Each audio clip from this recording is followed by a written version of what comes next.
Snow clearing operations underway. You never get a car with front-wheel drive in a snowstorm. Cleanup efforts from the city to the county and your responsibility as a resident. And Parish announces permanent closure. Most people were taken aback, though most of them understood that it has been years that the conversation was carried forward. What's to come of the 73-year-old building in desperate need of repair?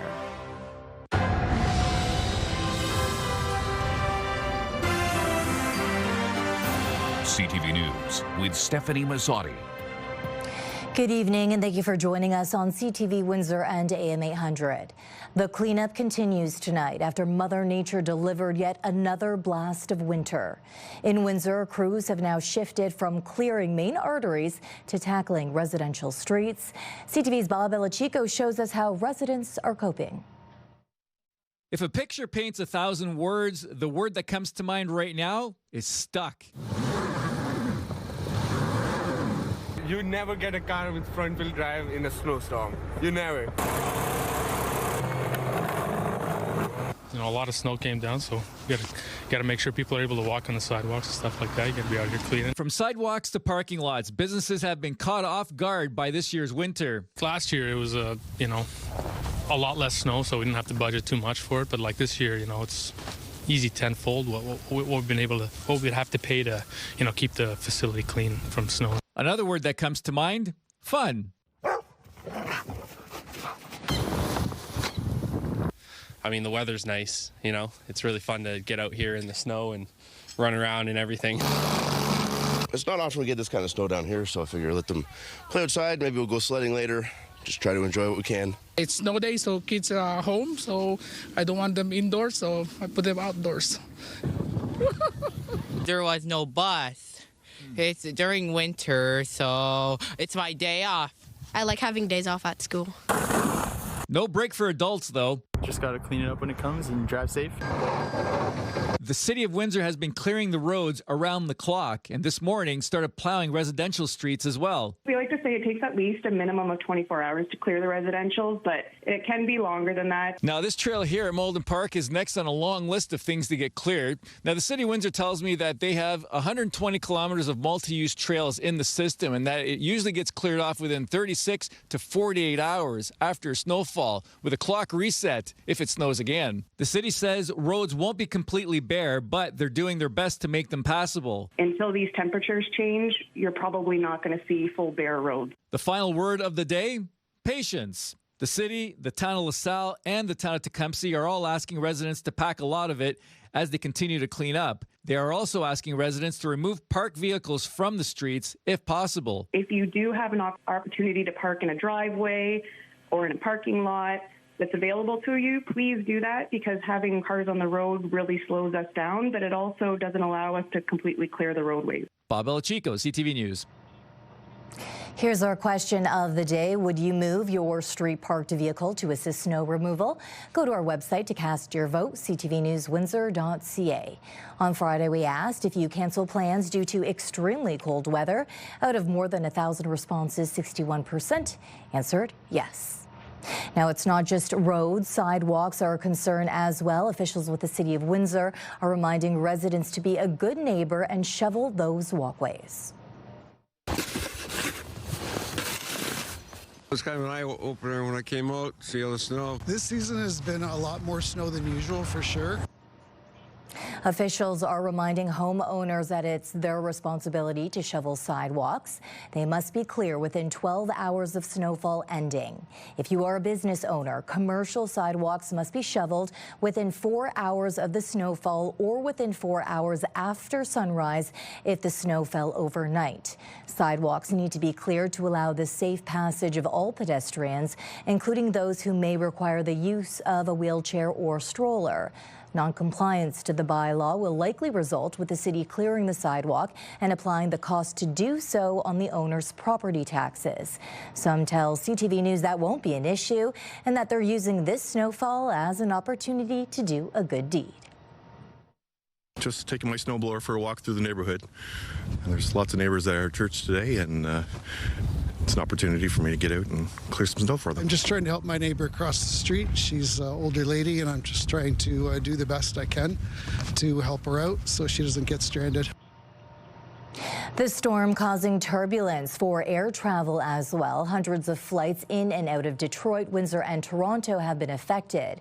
CTV's Rahim Ladani is in Toronto as the airport continues to dig out. Searching for some good news about their flights, travelers inside Toronto's Pearson Airport are playing catch-up after the weekend winter storm. Well, we're coming back after being canceled yesterday. And very disappointingly, we're on our way to Lisbon and then Cairo. So we have connecting flights to make, so we're kind of stressed out right now. You can understand why. Many of these travelers spent nearly the entire day at the airport Sunday, hoping to get to their destination, only to be disappointed. We were sitting in the aircraft when we got to know that it cannot take off. So yeah, we went back to the gate, and then everything happened. And I'm almost here since like the last 24 hours. Around 46 centimeters of snow fell at Canada's busiest airport, blanketing runways. Ground crews have been operating dozens of specialized equipment around the clock to help with the snow clearing operation. That amount of snow on the airfield continues to be pushed around into different areas, and that's because there's just so much over the 5 million square meters. So you can see here this snowplow right now moving snow into a melter in real time. Even those who planned ahead can't escape the travel headache. This family flew into Toronto from Sault Ste. Marie a day early, hoping to avoid the storm. But their flight to Cancun is still delayed. We've been on the phone trying to get through to Air Canada the whole time, and we haven't been able to get a hold of anyone up until last night. So it's been a little bit frustrating. Has it been fun being stuck at the airport? No. Airport officials say it will take a couple of days to restore operations back to normal. However, that will also depend on other airports across North America, which are also recovering from the heavy snowfall. This system impacted from Texas all the way to the Atlantic provinces. There's multiple airports that are impacted yesterday, today, and possibly even tomorrow. For those at the airport, all they can do is keep checking their flight status. Right now, mine is on time and going to depart without an issue. Let's hope. Fingers crossed they'll take off soon. Rahim Ladani, CTV News. And we can expect more snow in our region with extremely cold temperatures. CTV meteorologist Gary Archibald joins us now for a first look at the weather tonight. Gary. Stefanie, you're right about that. More snow, a couple of centimeters. Some models suggesting what we're seeing over northwestern Ontario, headed towards us in southern Ontario in the next, say, 12 to 18 hours, could bring upwards of 5 centimeters for us. A little bit more as we stretch a little bit further east towards London, Kitchener, Waterloo. Lake effect snow. Some of those streamers could reach areas like London, Kitchener, and the cold. Out of the northwest, very windy tonight into tomorrow morning. The wind chill values around sunrise close to minus 30, hence a warning in place. I'll break down what you need to know where we go from here just ahead. For now, I'll send it back to you at the desk.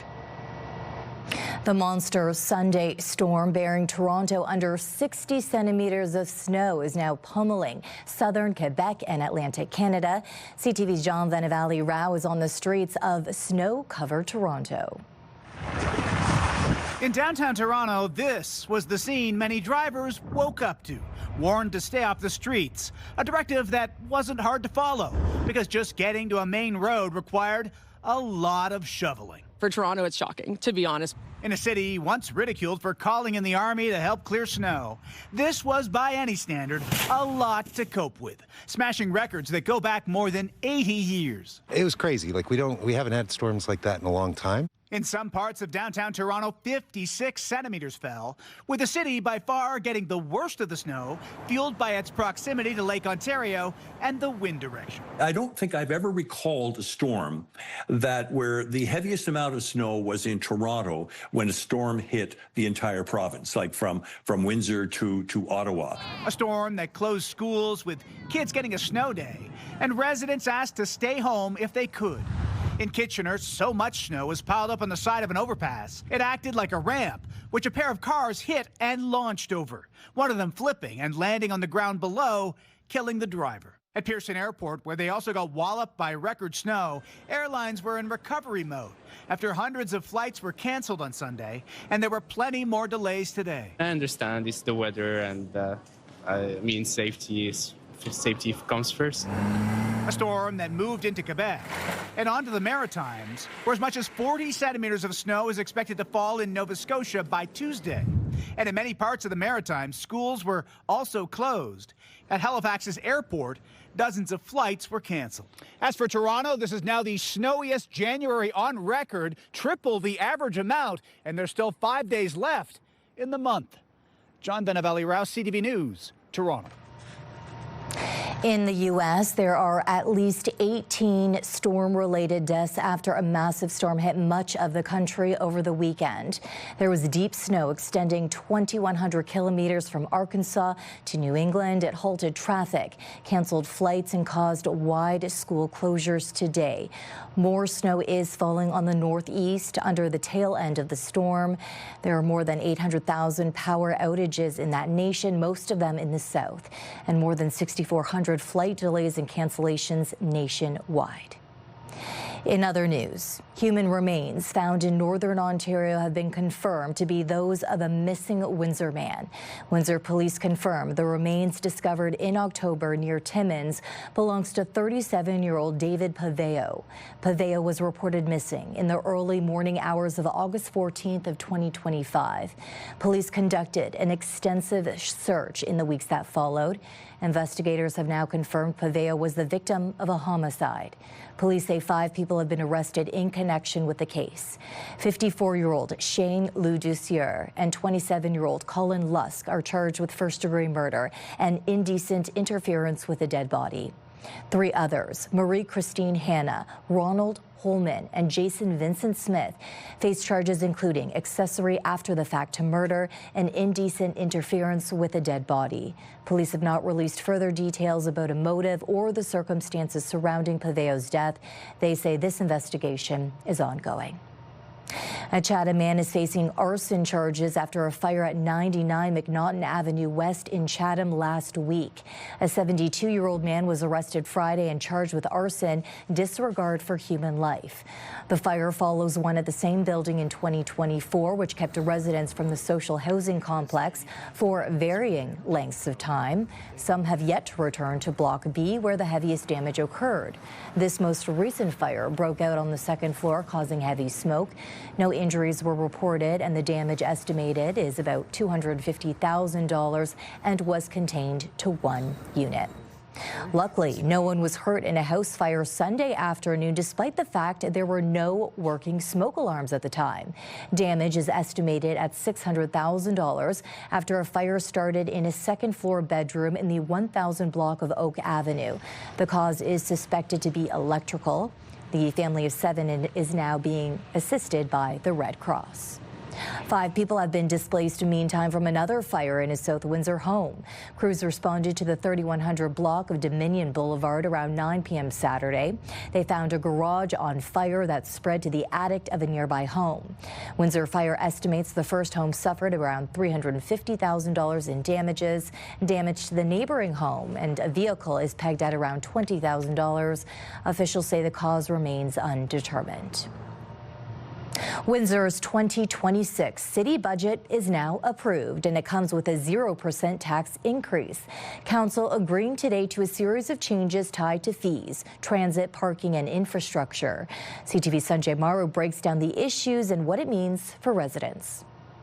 Windsor City Council spending 6 hours on Monday deliberating the 2026 budget. This is a response to the delegates who came here a couple weeks ago. Proposed recreation fee increases that were expected to climb as high as 8% will now be capped at 3%. Council also agreeing to temporarily bring back the Route 1000 extra bus for the rest of the year after parents and students raised concerns about long and complicated commutes to and from Massey and Holy Names high schools. And while transit fares are still rising in 2026, Council voted to scale back the increase slightly annually, setting the adult fare at $3.95 instead of the originally proposed $4. Cost for those three items would be approximately $389,000. We do have money in corporate contingency, and so instead of transferring $2.4 million to the BSR, it would be a $2 million transfer. Council also signing off on the next step in work planned for Pesh Island, approving a recommendation to move ahead with a dredging project aimed at restoring water flow into the island's interior. The work would be funded with $600,000 already included in the capital budget, with city officials saying that amount should be enough to get the project started while the city continues to pursue outside grant funding. We don't anticipate future works. If the work is done properly once, it should be sufficient, and once we dredge it once,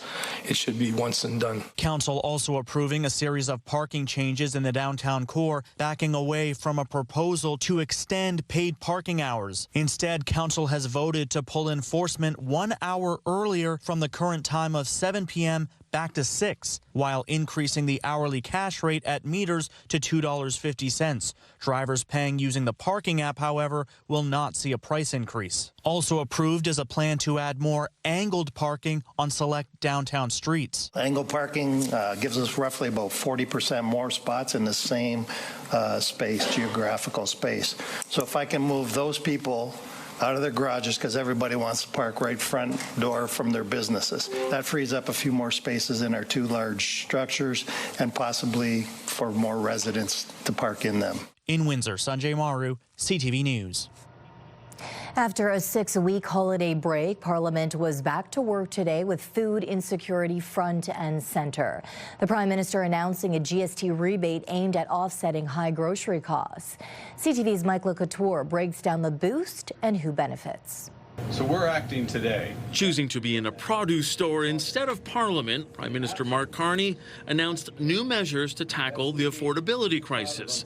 The Liberal government is renaming the GST credit the Canada Groceries and Essentials Benefit and raising it by 25% for 5 years. With an additional one-time payment this year, the average family of 4 will get nearly $2,000 in 2026 and $1,400 each of the following years.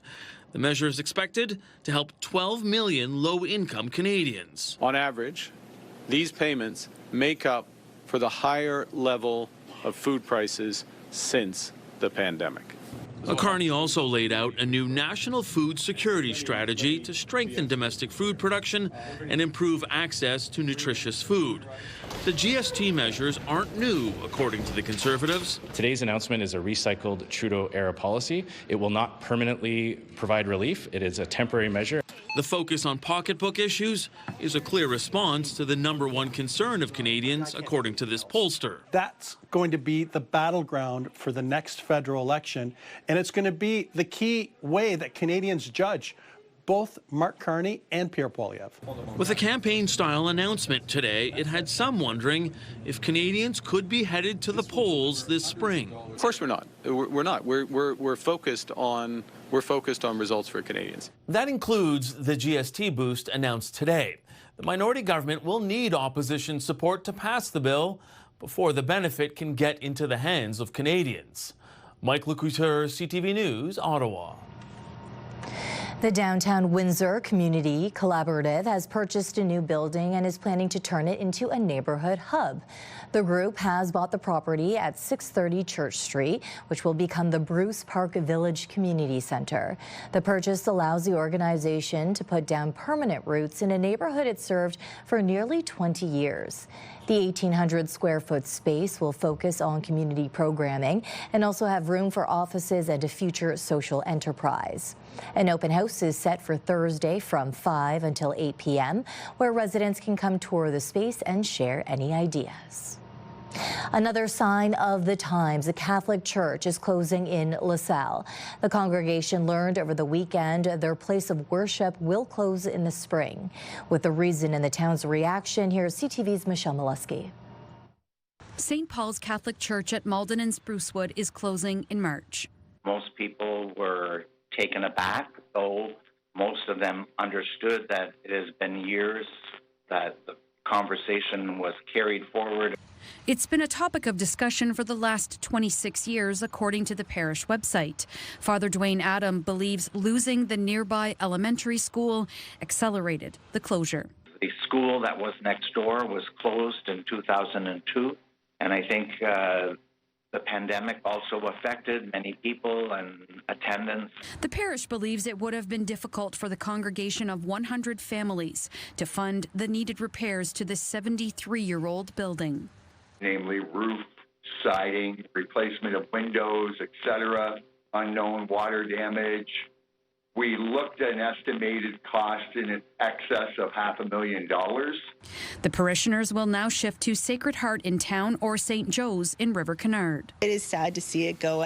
Mayor Crystal Meloche is hopeful this historic building can be repurposed. I still have hopes that maybe if they sell it, someone will come along who can see the value in it and sees the history.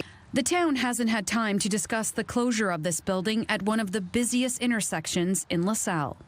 We also get people who say we'd love to have a butcher in town. Like, there are different things that we're missing in the town of LaSalle that maybe someone will take advantage of it. In LaSalle, Michelle Molesky, CTV News. Do you have thoughts or comments on a story or a suggestion for a story you think we should look into? Send us a text at 10400. Trade tensions still ahead on Windsor's news leader. Friendly optics, but tough talk as Doug Ford and the Prime Minister face trade uncertainty.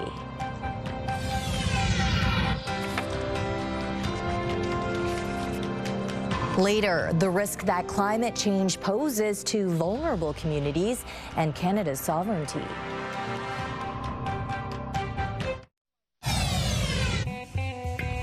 Start your day with the latest local news. By signing up for our newsletter, you'll get direct local content straight from CTV Windsor to your inbox, including top stories, the forecast, and videos. You can sign up at ctvnewswindsor.ca. Threats of more tariffs from the U.S. president outraged over the Canada-China trade deal. But today, the Prime Minister met with Premier Doug Ford. CTV's Abigail Beeman tells us what went down when the two leaders got together. We're going to put on his tab. Pizza topped with pleasantries. Very productive meeting. Very productive. It's all about Team Canada. But the Premier has been highly critical of the Prime Minister's trip to China and what Doug Ford called a terrible deal to allow 49,000 Chinese EVs into Canada in exchange for lower canola tariffs. Did you guys make up? Well, I never had a problem. And yeah, is there differences? Sure there is. But I can tell you one thing. We agree on 99% of the stuff. Ford said autos were about one of 5 topics discussed. While the Prime Minister hasn't shared much about talks with the U.S. president, as CUSMA, the North American Free Trade Deal, is up for review this year.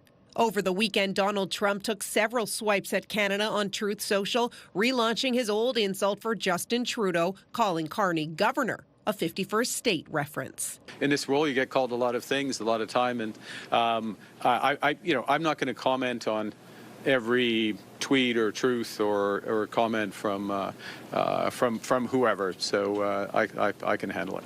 Before question period, the minister responsible for Canada-U.S. trade did offer a rare glimpse into the talks. We have a narrow trade arrangement. Saying he reinforced to U.S. Trade Representative Jameson Greer, Canada is not pursuing a free trade deal with China, which the president is wildly warning against. I was reassured that Ambassador Greer understood very clearly what the agreement is and what it's not. And what was reassuring is his clear desire to work with us and Mexico in terms of a review of CUSMA. Dominic LeBlanc spoke about speaking again with Greer later this week and meeting in the next few weeks. Abigail Beeman, CTV News, Ottawa. Now, U.S. President Donald Trump's criticism of NATO allies' efforts during the war in Afghanistan is striking a nerve with veterans in Windsor-Essex. We need to remind him that we spilled our blood. We need to remind him that Canada and our allies have always been there. Retired Master Corporal Mike Akpata was among the more than 40,000 Canadian armed force members to serve in the conflict. Last week, Trump claimed the U.S. never needed help from NATO allies, going as far as to say their troops stayed, quote, a little off the front lines in Afghanistan. From 2001 to 2014, 158 Canadians were killed on the battlefield. Akpata believes the comments are disrespectful to the family of the fallen. He feels there's a need for Canadian officials to respond, and strongly. I wish there'd never be another need for young people to put on uniforms and pick up firearms and go wherever. It's going to happen. How the government reacts right now, and governments react and support their soldiers, their veterans and families of the fallen, will determine the desire for people to serve in the future. The Arctic is back in the spotlight amid tensions over Greenland. But climate change is also reshaping Canada's far north. CTV's Heather Wright shows us how that's influencing Ottawa's approach to sovereignty. The barrels are underneath, you can't see them. This is home for Darren Boutillier. Come on, let's go. He lives in one of about 30 houses on Great Slave Lake in Yellowknife, which float in the summer and sit on the ice during the winter. And over the last several years, he's seen firsthand the impacts of climate change in the north. It's been huge. We're a dry, arid area anyways, but we've had so much less rain in the last few years. The lake has actually dropped anywhere from 4 to 6 feet. The Arctic is warming faster than any other part of the planet, causing dramatic sea ice loss, thawing permafrost, and more extreme weather. According to Canada's Arctic Foreign Policy, climate change is considered the most pressing threat to Canada's security in the Arctic and the people who live here. The biggest thing is the disappearance of the ice, which will generate increased harvesting of natural resources in the north, as well as maritime traffic. Pierre LeBlanc is the former commander of Canadian Forces Northern Area. He says climate change will further intensify geopolitical competition by opening up shipping routes and creating more access to resource development, underlining the need for more surveillance. Projects are being developed as we speak to increase our ability to not only monitor the Canadian Arctic, but also to deal with issues should they happen. And as the climate warms, we're seeing very, very dramatic changes to the landscape. Experts say security surveillance also needs to include environmental monitoring. So if we have a strong knowledge base, we're in a position of strength. And that creates resilience and strength and security within our infrastructure corridors and for our northern communities. While a warming Arctic presents economic opportunity here in the Arctic, it will also disrupt the delicate ecosystem and the people who live here, with advocates calling for stricter environmental protections. Heather Wright, CTV News, Yellowknife. A group of beluga whales belonging to the closed Canadian theme park may be headed south. The federal government has given conditional approval to Marineland to export 30 belugas after the site said it required an urgent rescue solution to keep them alive. The park has reportedly been in discussions with several locations in the United States and says it's grateful that Ottawa prioritized the lives of the marine mammals.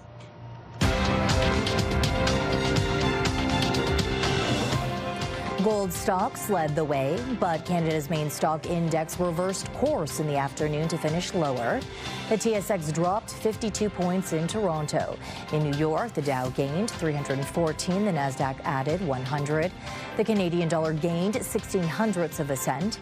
On commodity markets, gold broke the $5,000 mark with a $100 gain, and oil fell 44 cents a barrel.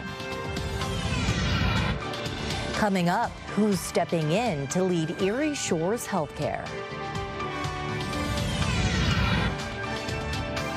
Let's look at our CTV News weather snapshot. Thanks to Jonathan Brown for this beautiful image. If you've got a weather shot, Texas to us at 10,400. We'll talk about wind chill values approaching -30 for tomorrow morning. All of the details and some snow perhaps on the way coming up. The discussion here at Windsor City Hall. Windsor's top stories. A major project is about to get underway. Breaking news alerts. Severe weather is a possibility. And watch live. Good evening, and thank you for joining us. Download the CTV News app.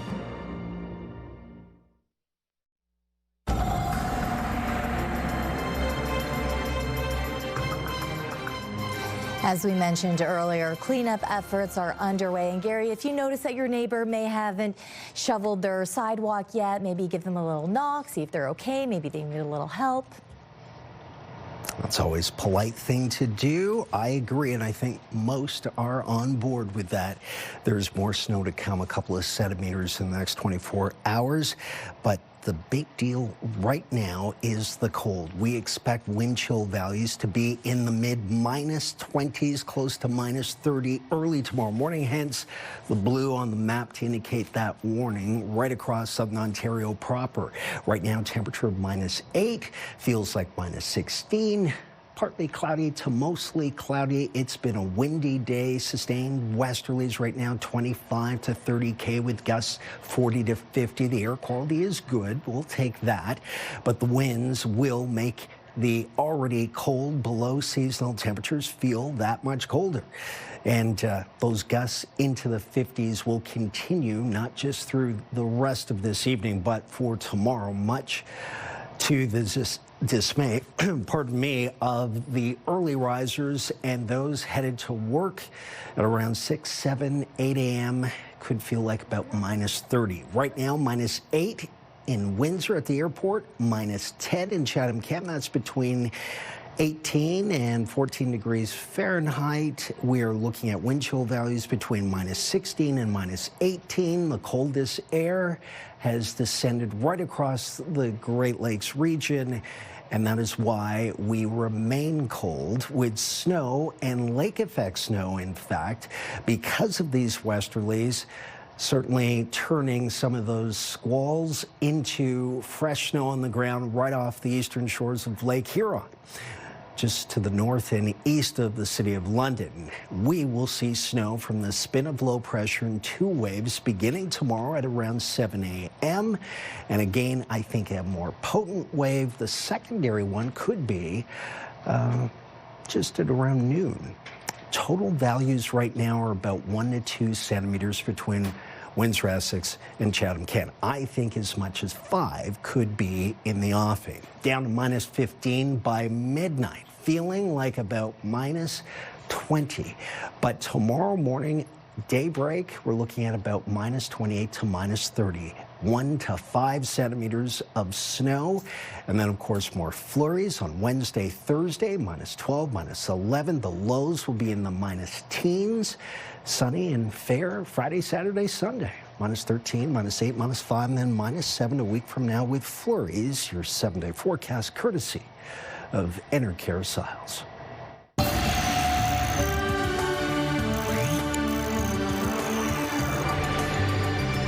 Erie Shores Healthcare has named an interim president and CEO. Caitlin Dryden will take over the reins effective March 23rd. Currently, Dryden is the hospital's chief financial officer and VP of outpatient services. She will serve as CEO designate and work alongside current president and CEO Kristen Kennedy in a transition period. Kennedy remains in the role through March 22nd before moving to the top job at Windsor Regional Hospital. A leadership transition committee will oversee next steps, and an interim chief financial officer will be announced a little later. 6 in 10 nurses say they have experienced violence at work. A little more than 2 years ago, Windsor Regional Hospital installed metal detectors. Now, as CTV's Allison Bamford shows us, it's catching on across the country.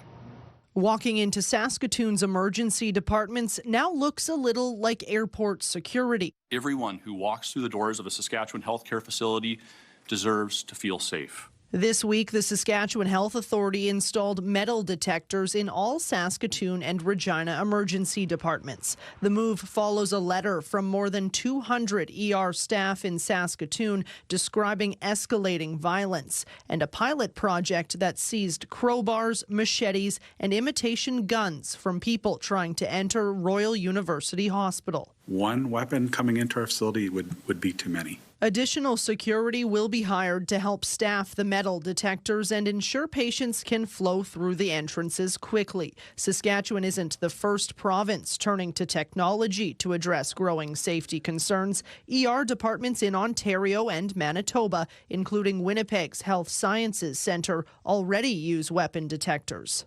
A metal detector is a great start, but it is not the only solution to these problems. A 2025 survey from the Canadian Federation of Nurses Unions found 6 in 10 nurses experienced violence on the job. Healthcare unions say changes to security staffing, training, and policies are still needed. The fact is that there's chaos everywhere you look in our healthcare system. The government also ordered an independent review of hospital safety and security for the entire province. Saskatchewan's health minister would like to see it done quickly, but gave no timeline for how long it might take. Alison Bamford, CTV News, Saskatoon. A new report says cutting unnecessary paperwork could free up the equivalent of 9,000 doctors in Canada's healthcare system. The study from the Canadian Federation of Independent Business and the Canadian Medical Association estimates physicians spent about 20 million hours a year on administrative tasks. That's the equivalent of 9,000 full-time doctors. Family physicians are hit the hardest at a time when primary care shortages persist. Researchers warn paperwork contributes to longer wait times, burnout, and early retirement. The report calls for reducing red tape, improving system integration, and expanding tools like artificial intelligence to free up time for patient care. Still ahead, a community-powered answer to soaring grocery prices.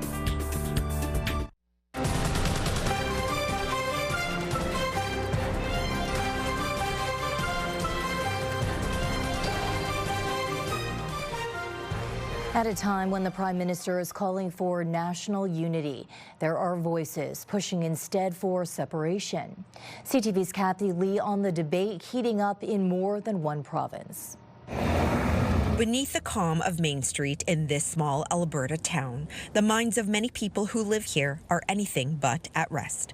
And in this place, those thoughts are loud enough to hear. Alberta separating? Yeah. 100%. Jeff Olson, a business owner in Innisfail, says he's frustrated with Ottawa's treatment of Alberta. The job of the West is to keep the East prosperous. They've made that very, very clear. While some polls point to the majority of Albertans not wanting to break from Canada, noise surrounding separatism across the province louder in recent weeks, as the group Stay Free Alberta circulates a petition for a referendum question on whether the province should leave Canada to be an independent state. An independent Alberta will be able to function with zero income tax, right? Zero carbon tax, zero capital gains tax. Several First Nations groups, though, already launching legal action to stop the petition from moving forward. But in a province hundreds of kilometers away, the idea of separation is back in play. At a key party convention this weekend, the Parti Québécois rallying supporters around the prospect of Quebec independence, as the party leads in some polls ahead of an election in October. This as the Prime Minister called for national unity last week following the World Economic Forum. There are literally billions of people who aspire to what we have built. An economy that delivers broadly shared prosperity. But at least in Alberta, the sentiment doesn't align with some. I think a referendum would push more of an actual honest discussion about sovereignty and like what Alberta is able to do with what we have. It's certainly important for people to be able to make up their mind what they want to do going forward for Canada. The group Stay Free Alberta needs to collect just under 178,000 signatures by May 2nd. Kathy Lee, CTV News, Innisfail, Alberta. Now to a unique solution to soaring grocery prices. CTV's Quebec Bureau Chief Geneviève Beauchemin gives us a glimpse of a not-for-profit shop run by the community for the community. An industrial building on what was once a CN rail yard is home to Le Détour.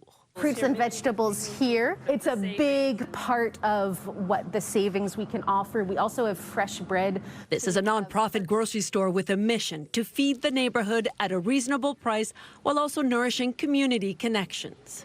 We're not sending our profits to any billionaires in Toronto or in the U.S. We're really here to keep our prices as low as possible while ensuring also that we can, keep the lights on.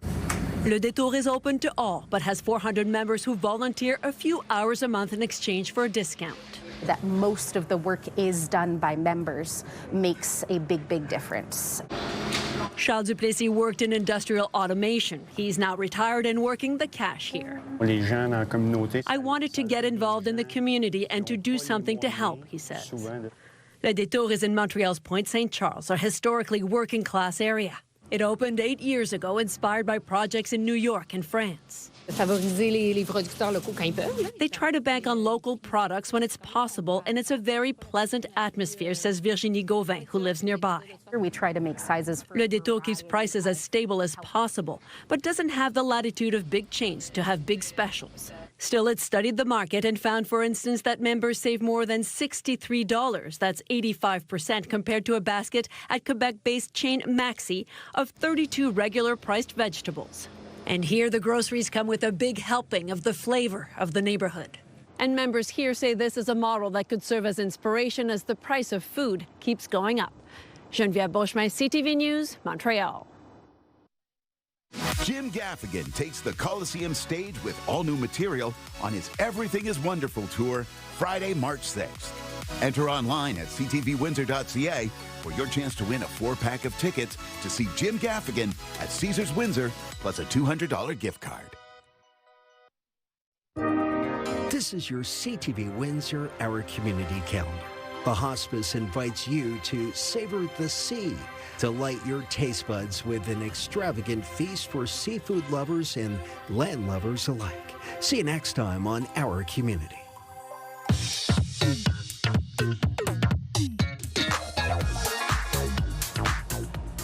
It's time to check in on what's happening now with Melanie Kettner. Melanie, some really big changes are coming to a couple of loyalty rewards programs. That's right. So BMO Financial Group is launching its new program, Blue Rewards, this summer, which will replace Air Miles.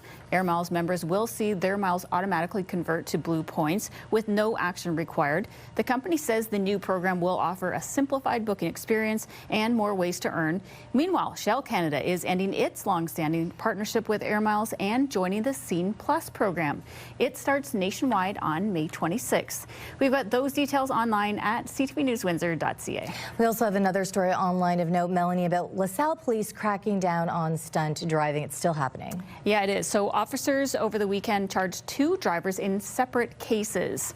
Police say the first one was going 103 kilometers per hour in a 50 zone, and the second was a pickup truck doing donuts in a parking lot while 2 people were in the back of the truck bed. A 21-year-old woman and a 21-year-old man, both from Windsor, were charged with stunt driving. You can see the full details on our website. And in our social spotlight, a tip on how to make the best pics on the slopes.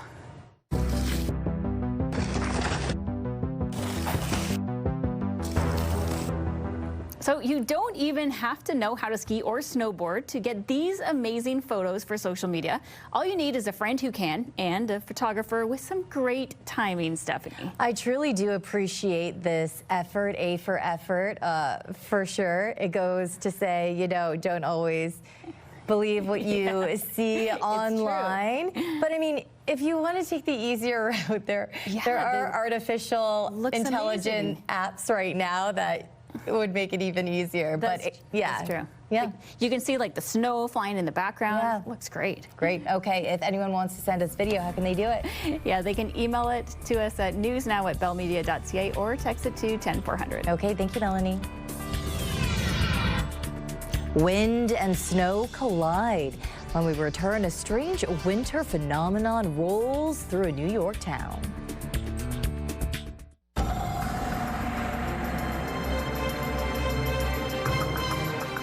Despite the snowfall, you know me, in a bright blue sky. Oh, right? Yeah, gorgeous. Yeah. It was cold. Yes. It's going to get colder, Stephanie. Really cold tomorrow. In fact, we have a warning for the Deep chill. Temperatures down to about -16, -17 before dawn tomorrow morning, plus blowing snow a couple of centimeters, 1 to 5. That's the top end. But for Windsor, Essex, about 1 to 2 centimeters. -27 is what it could feel like at dawn. So very cold. Frostbite in just a few minutes to exposed skin is possible. More flurries and still cold Wednesday, Thursday, Friday, -11 to -13 the highs. Sunshine Saturday, Sunday, some fair weather, but still cold. Next week, the daytime highs -7. That's balmy by comparison yes. a week from now. Okay, thank you, Gary. Travis Fortnum joining us now. And Travis, we had veteran Mike Akpata in the show earlier today. You know, these vets mean so much to us. Yes, and tonight at 11, we're talking about the race to preserve their stories while we still can. One man is traveling across North America, documenting the voices of those who served in wars spanning generations. This weekend, his journey brought him here to Windsor, Essex, and Robert Lothian introduces you to the project and one local veteran who's sharing his story. Okay, great. Finally, for tonight, people in upstate New York won't have any problems getting enough ammo for a snowball fight. Their Mother Nature pre-rolls them.